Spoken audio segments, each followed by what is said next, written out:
사랑하는 성도 여러분, 잘 지내고 계십니까? 고난의 시기에 하나님의 특별한 은혜가 가득하기를 원하고 금요 성경 아카데미를 통하여 고난의 기간 동안에 하나님의 말씀인 성경을 더욱더 가슴 깊이 잘 새기시기 바랍니다.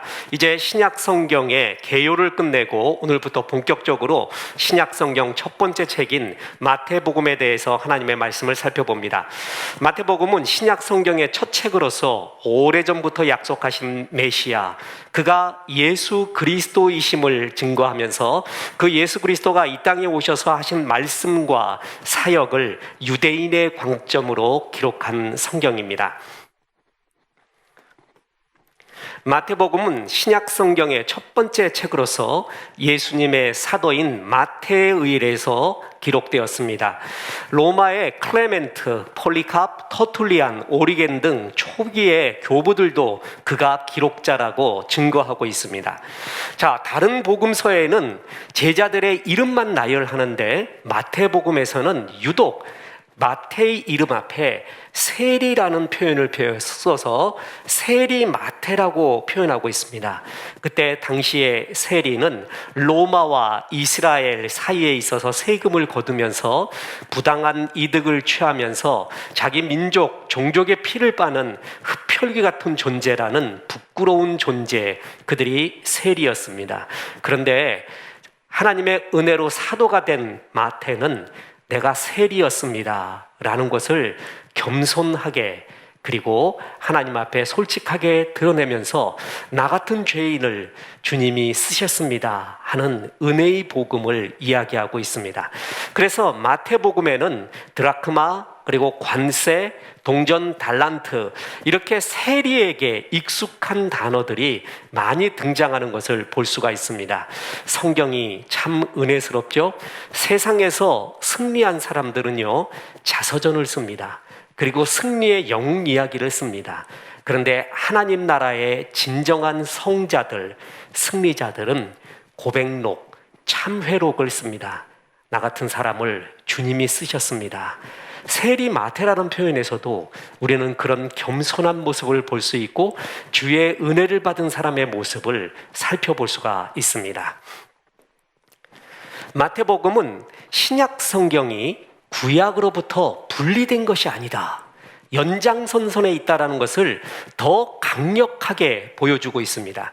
그래서 50회 이상 구약을 인용하고요, 75회 정도 구약의 사건을 암시적으로 보여주고 있습니다. 그래서 신구약 성경이 일관성과 통일성이 있다라는 것을 유대인의 성향으로서 보여줍니다.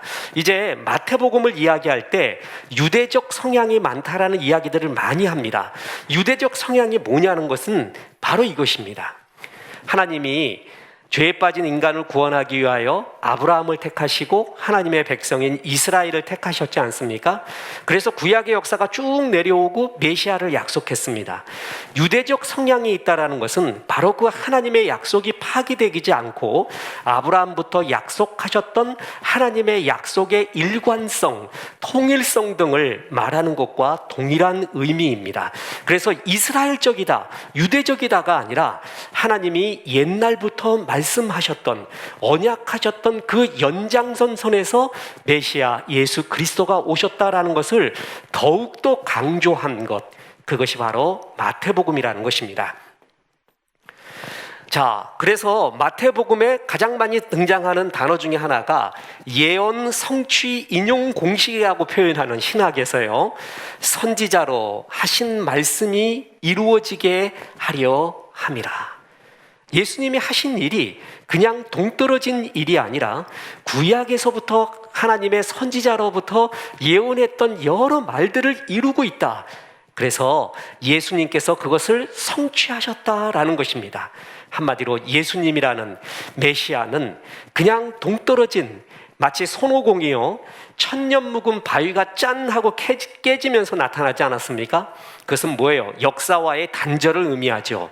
예수님이 헐몬산에서 산신령같이 구름 타고 나타난 존재가 아니라 바로 옛날 선지자, 그리고 수많은 하나님의 사람들로 하여금 예언하고 기다려봤던 그 메시아다 라는 연장선 또한 통일성을 강조한 것입니다. 그래서 메시아, 다윗의 자손, 하나님의 아들, 임마누엘, 한 목자, 인자 이렇듯 구약에서 메시아를 가리켰던 수많은 용어들이 마태복음에서 예수님에게 적용되고 있다는 것입니다. 바로 우리가 기다려왔던 메시아가 예수님이다 라는 것을 말씀해 주고 있습니다. 자, 보십시오. 얼마나 구약과 연관이 있어 오시는가. 예수님의 족보를 소개할 때 있어서요. 자, 마태복음 1장 17절에 그런즉 모든 대수가 아브라함부터 다윗까지 14대요 14죠. 다윗부터 바벨론까지 사로잡혀 갈 때 14대요. 바벨론부터 사로잡혀간 후부터 그리스도까지 14대더라. 그래 14대를 강조하고 있습니다. 이 14라는 숫자는 그 숫자에 해당되는 히브리어 알파벳으로 히브리어 성경을 주석하는 방법인 게마트리아라는 방법이 있습니다. 이거 전문적인 용어고 또 이 주석 방법이 절대적으로 옳지는 않기 때문에 너무 마음을 안 써도 됩니다. 근데 이 게마트리아 방법으로 하면은 이 14가 바로 다윗이에요.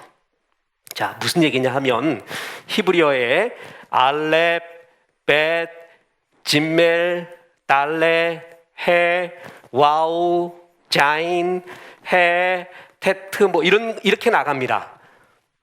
그런데 이 히브리어의 글자에는 이 글자가 상징하는 알파벳이 상징하는 숫자가 있어요. 그래서 1, 2, 3, 4, 5, 6, 7, 8 이렇게 나갑니다. 자, 다윗은 어떻게 쓰냐 하면은 다윗 이렇게 씁니다. 데이비드. 그래서 이게 뭐냐면은 4를 상징하죠. 그리고 이거 와우는 6을 상징합니다. 그리고 다시 또 달렛이니까 4 합치면 뭐죠? 14이 돼요. 그래서 14 다윗이라는 것을 강조하면서 예수님은 유대인의 왕 다윗의 자손으로 오신 메시아다라는 것을 마가, 누가, 요한보다 더 강력하게 말하고 있습니다. 다시 강조해 드립니다. 예수님은 구약 때부터 약속하신 바로 그분, 구약 때부터 하나님이 그토록 강조하고 약속해왔던 바로 그분이 예수님이다 라는 것을 마태복음은 특별히 더 강조한 것이에요. 그래서 이거를 가리켜 유대적 성향이 강하다 이렇게 말하고 있습니다. 자, 또 보십시오. 하나님이라는 표현을 유대인들은 싫어합니다. 그래서 하나님이라는 이름이 나올 때요, 묵음으로 지나가거나 아도나이라고 불렀죠. 나의 주님. 그래서 마태복음에는 하나님이라는 표현 대신에 하늘에 계신 아버지 이런 표현이 15번 나옵니다. 이런 표현이 마가복음에서는 한 번 나오고요. 누가복음에서는 아예 나오질 않습니다. 그런데 마태복음에 이것을 강조한 걸 보면 유대인들이 하나님이라는 말을 직접 표현하는 것을 부담스러워했던 그 모습 그대로입니다. 특히 하나님의 나라, 킹덤 오브 갓이라고 말할 때도 또 하나님이 나오죠. 그래서 이 하나님이라는 단어 대신에 천국이라는 말을 마태복음에서는 또 많이 쓰고 있습니다. 이것이 전부 유대인들이 하나님을 불러왔던 그 관점의 맥락에서 그렇구나라는 것을 이해할 수가 있습니다. 뿐만 아니라 마태복음의 구조를 보면은요, 이 구조에서 유대인들에게 아주 익숙한 오경, 모세 오경과 같은 5개의 형태로 되어 있습니다. 조금 이따 보면은요, 마태복음의 구조가 서론, 본론, 결론이 나옵니다. 그 본론이 뭐냐면 예수님의 5편의 설교예요. 5개로 구분했습니다. 유대인들은 5개가 굉장히 익숙합니다. 모세 오경이죠. 그래서 예수님도 5편의 설교로 하나님이 마태를 통해서 구성을 하면서 유대인들이 편안하게 읽어요. 아, 그렇구나. 이 예수님이 구약부터 예언해왔던 메시아구나 라는 것을 더 친숙하게 다가올 수 있도록 구조상으로도 보면 오경의 형태와 같은 5편의 설교로 돼 있다는 것입니다. 특히 유대인에게 가장 셋이 있습니다.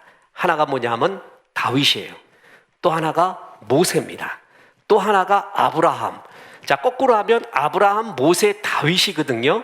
그 중에 모세가 율법을 받았죠. 그래서 모세의 권위는 굉장히 큰데 예수님은 그 모세보다 더 강한 권위를 가지고 있다는 것을 마태복음에서는 더욱더 강조하고 있습니다. 자, 산상수훈에 보면은요, 너희가 이렇게 들었으나 나는 너희에게 이르노니, 이렇게 들었대요. 누구한테? 모세한테입니다. 모세의 율법에서 이렇게 들었으나 나는 이렇게 너희에게 가르쳐 준다 라고 하면서 예수님이 모세보다 더 위대하신 분이다 라고 이야기하고 있습니다.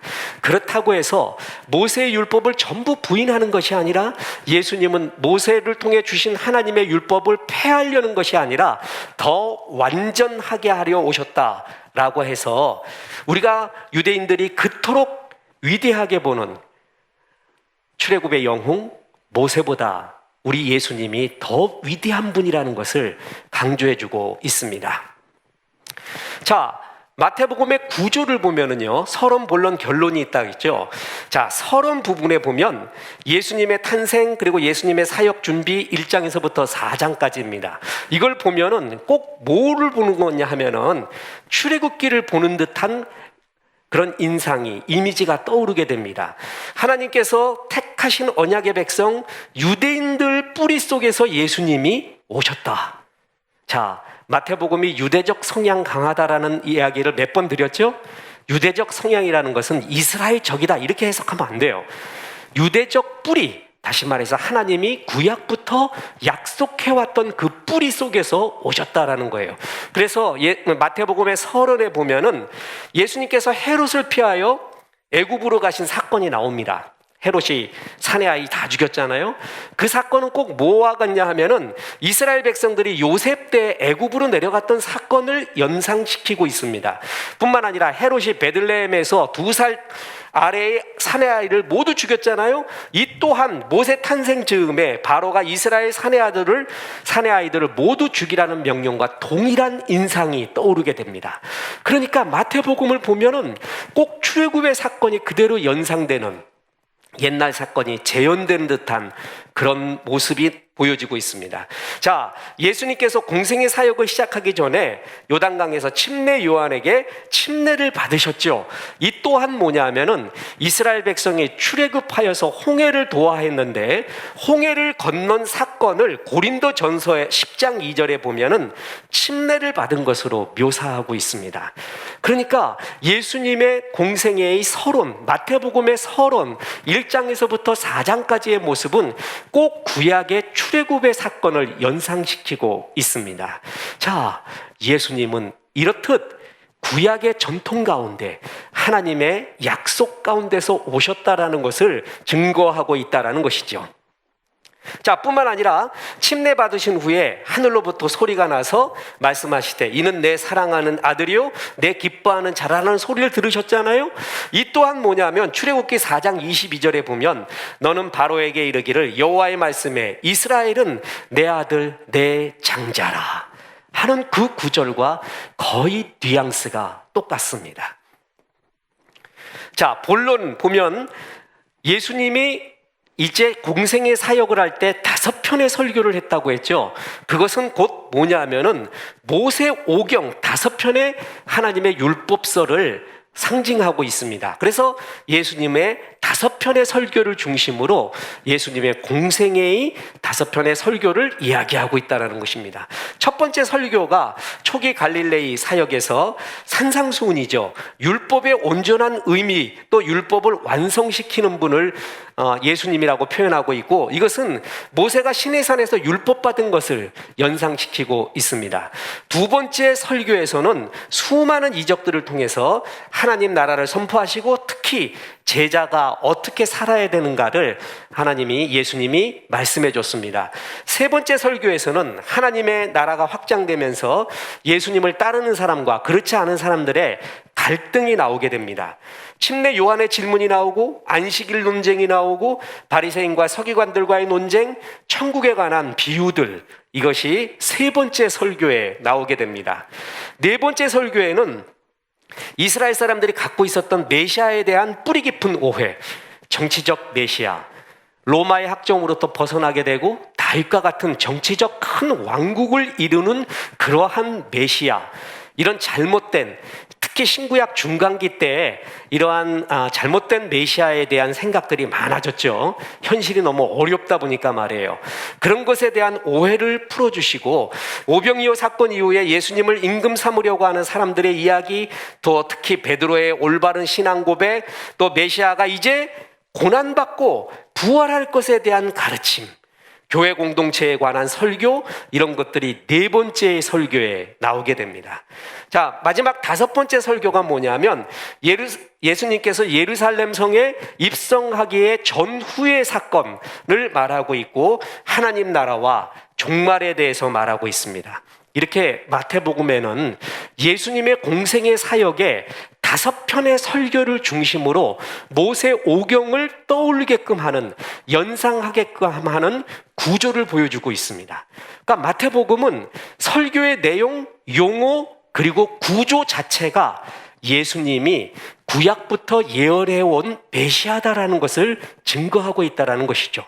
자, 결론 부분에서는 예수님의 순환과 십자가의 부활을 말하고 있습니다. 그런데 마태복음이 유대적 성향이 있다. 다시 말해서 구약부터 약속해온 메시아의 모습을 보여주고 있다 할지라도 유대적 성향만 있는 게 아니라 중요한 것이 복음의 보편성 또한 마태복음에서 강조하고 있다는 것입니다. 예를 들어 보겠습니다. 자, 동방박사 이야기 잘 아시죠? 예수님 탐생을 경배하기 위해서 페르시아로부터 왔어요. 이 동방박사 이야기가 마태복음에만 기록되어 있습니다.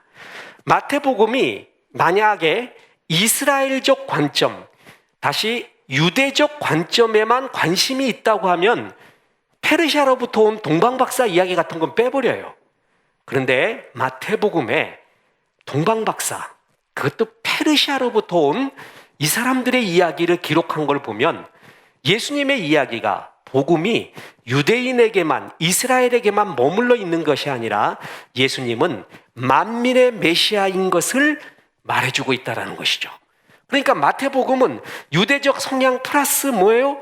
복음의 보편성이 같이 있다라는 것입니다. 뿐만 아니라 천국에 대한 비유에서도 보면은요, 예수님께서 천국에서 밭을 얘기했어요. 그 밭은 이스라엘이 아니라 세상을 가리킨다고 마태복음 13장 천국 비유에서 말씀하고 있습니다. 또 하나님께서는 그 나라를 열매를 맺지 못한 이스라엘에게 빼앗아 다른 이들에게 주실 것이다 라는 구절이 마태복음 21장에 나오고 있습니다. 복음이, 하나님의 역사가 이스라엘에게만 머물러 있지 않고 만민에게 보편적으로 이루어지고 있고, 하나님이 이스라엘뿐만이 아니라 천한 만민의 보편적으로 사랑과 관심과 구역 구원 사역을 가지고 있다는 것을 보여주고 있다는 것입니다. 자, 뿐만 아닙니다. 마태복음에는 유일하게 교회라는 단어, 사복음서 중에서 교회라는 단어를 사용한 것이 마태복음이에요. 뿐만 아니라 마태복음의 마지막, 우리가 너무나 잘 알죠? 땅끝까지 이르러 복음을 전해다오. 지상명령이라고 하죠.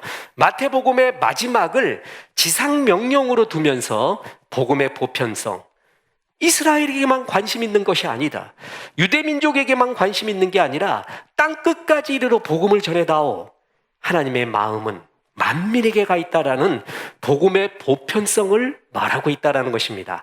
그래서 마태복음은 유대적 요소에 복음의 보편성이 더해진 하나님의 완벽한 사랑하는 복음서라는 것입니다. 자, 이제 마태복음의 중요한 구절 2개를 살펴보겠습니다. 마태복음 1장 1절에 보면 아브라함과 다윗의 자손 예수 그리스도의 계보라. 자, 아브라함과 다윗의 자손 예수 그리스도. 자, 이스라엘은 셋이라 그랬습니다.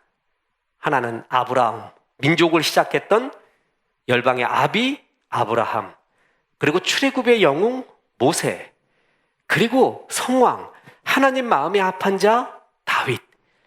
이 셋 중에 하나를 빼라고 하면은 모세를 뺍니다. 그래서 아브라함과 다윗이에요.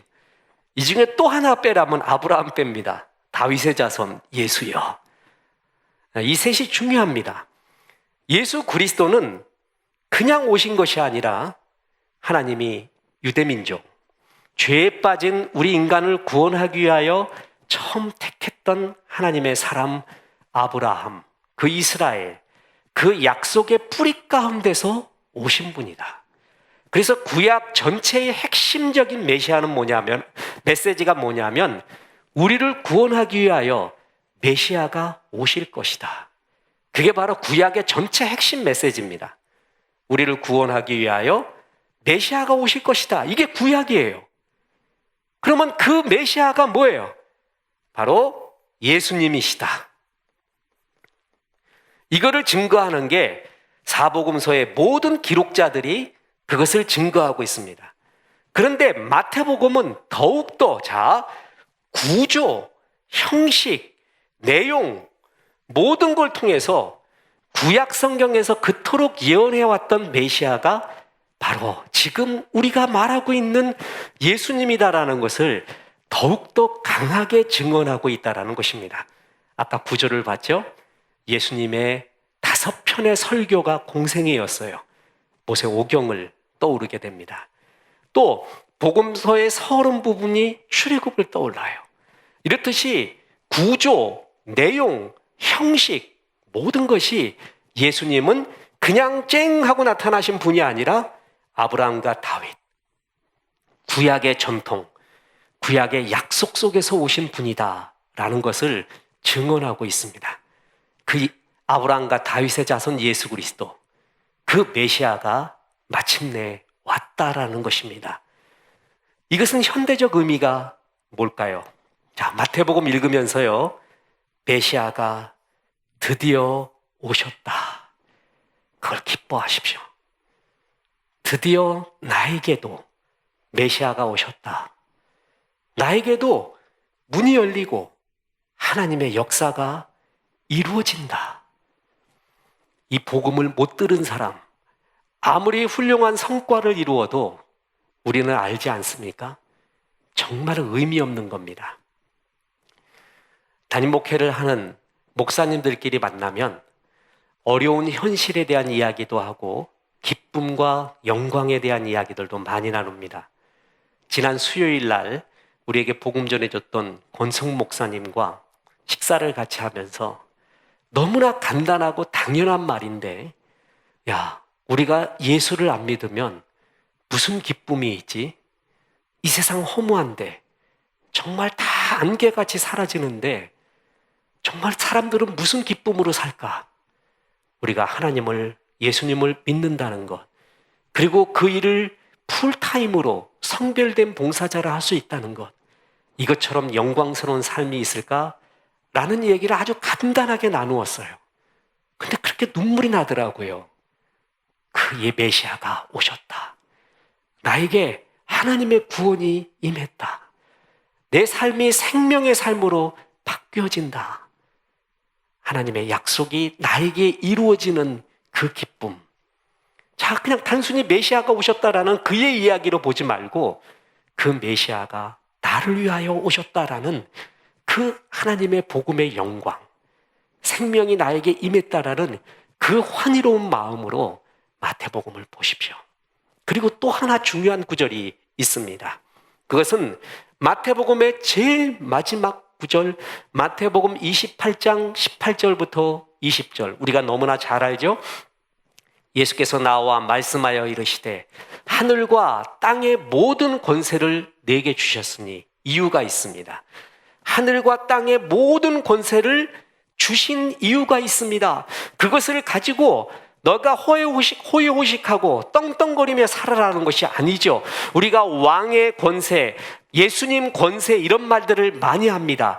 그것을 주신 이유가 있다라는 것이에요. 그것은 뭐예요?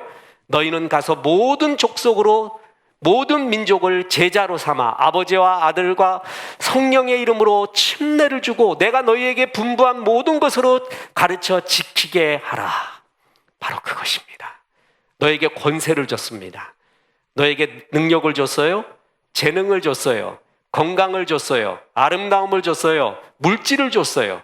하늘과 땅의 모든 권세를 너에게 주신 이유, 너는 가서 모든 민족을 제자로 삼아라. 아버지와 아들과 성령의 이름으로 침례를 베풀라.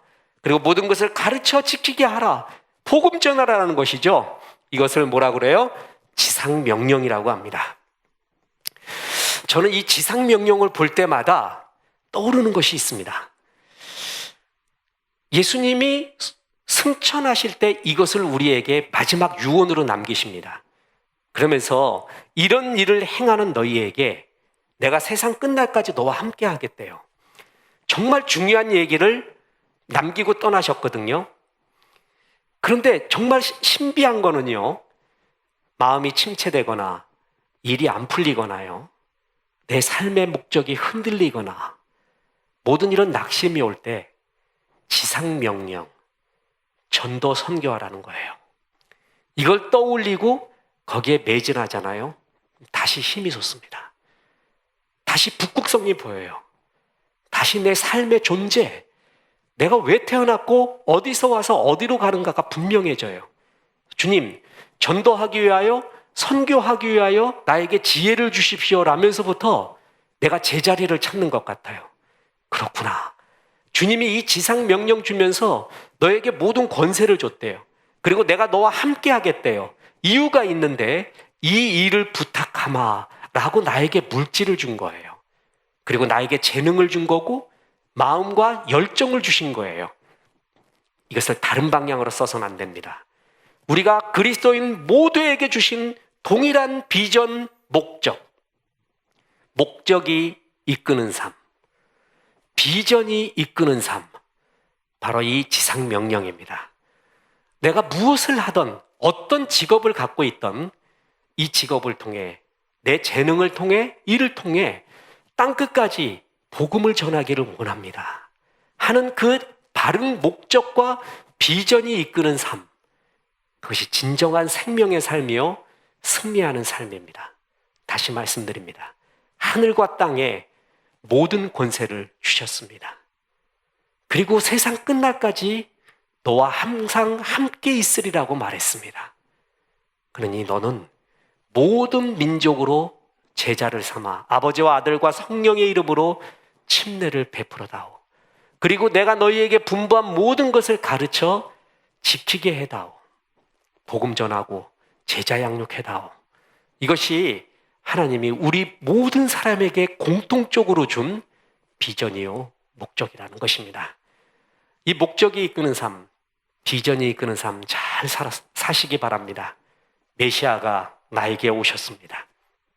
나에게 이제 안개와 바람 같은 인생이 아닌 생명의 삶을 주셨습니다. 그 생명의 삶의 불꽃 중에 불꽃, 그것은 복음 전하는 것입니다.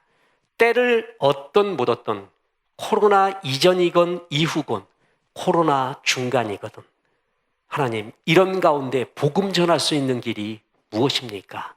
가르쳐 주시옵소서. 이럴 때 우리가 사늘합니다. 우리의 문제가 오히려 풀려져 갑니다. 주님의 지상명령을 이루는 사업체, 주님의 지상명령을 이루고 있는 성도들에게 하나님이 더 큰 권세와 권능, 그리고 함께 하심이 넘쳐나게 될 것입니다. 우리 교회가 메시아를 만난 기쁨, 그리고 복음을 전하는 비전이 이끄는 삶, 이것이 가득하기를 주 예수의 이름으로 축원합니다. 기도하겠습니다. 하나님, 고난의 시기에 종들에게 금요 성경 아카데미를 통하여 하나님의 말씀을 볼 수 있도록 인도해 주셔서 감사합니다. 오늘 마태복음 말씀으로 종들에게 말씀하여 주셔서 감사합니다. 메시아가 오셨습니다. 우리에게 주님이 오셨습니다. 사명을 주셨습니다. 그 사명의 삶, 비전의 삶을 살아서 한 번밖에 없는 인생 주님과 동행하며 하나님이 기뻐하시는 삶 살 수 있도록 도와주옵소서. 어서 이 땅에 코로나 깊은 고난이 벗어날 수 있도록 주께서 도와주시고, 고난당하는 성도님들, 몸이 아픈 성도님들에게 함께하여 주옵소서. 우리의 젊은이들이 꿈과 비전을 가질 수 있는 좋은 나라가 될 수 있도록 도와주옵소서. 예수님의 이름으로 기도했습니다. 아멘.